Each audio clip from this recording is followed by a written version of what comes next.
इस न्यूज के प्रायोजक हैं Balaji academy, PSC coaching centre, पड़ाव चौक, मुंगेली। छत्तीसगढ़ में बरसात के मौसम में मछलियों के प्रजनन काल को देखते हुए उन्हें संरक्षण देने के उद्देश्य से नदी नालों से जुड़े तालाबों और अन्य जल स्रोतों में 15 अगस्त तक मछली पकड़ने पर प्रतिबंध लगा दिया गया है। ऐसे तालाब और जल स्रोत जिनके संबंध नदी नालों से नहीं है, उन पर यह प्रतिबंध लागू नहीं होगा। मछली पालन संचालनालय द्वारा इस संबंध में अधिसूचना जारी की गई है। मत्स्य विभाग मछलियों के परिवहन पर भी पैनी नजर बनाए हुए हैं। बीते कई सालों से देखने में आ रहा है कि बारिश शुरू होने पर क्षेत्र के नदी नालों व नर्मदा तटीय घाटों पर मछुआरे मछली पकड़कर इन्हें व्यापारियों को कम दरों पर बेच देते हैं। खास बात तो यह है कि मछलियों के प्रजनन की अवधि 15 जून से 15 अगस्त तक रहती है। इस अवधि में सर्वाधिक मछलियां जलाशयों में पकड़ी जाती है।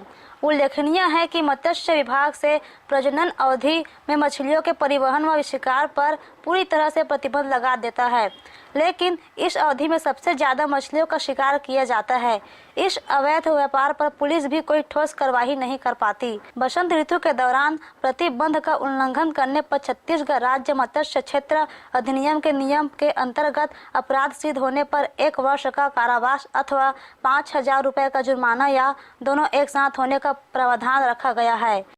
प्रतिवर्ष 16 जून से 15 अगस्त तक बंद ऋतु रहती है। इस दौरान मछली का प्रजनन काल रहता है, इसलिए मत्स्य को प्रतिबंध रहता है। यह प्रतिबंध ऐसे जल क्षेत्र में रहता है जो नदी नालों से जुड़े होते हैं, क्योंकि मछली का यह गुण होता है कि वह बाढ़ के विपरीत दिशा पे चढ़ के प्रजनन करती है। इस दौरान वह मार ना खाए, इसलिए जो है ऐसे जल क्षेत्रों में प्रतिबंध रहता है। जो स्थिर जल क्षेत्र है उस पर प्रतिबंध नहीं रहता है। इसके लिए प्रतिवर्ष जो है एक टीम बनाई जाती है जो निरीक्षण करती है, तो वो समय समय पे जाते हैं और निरीक्षण करते हैं।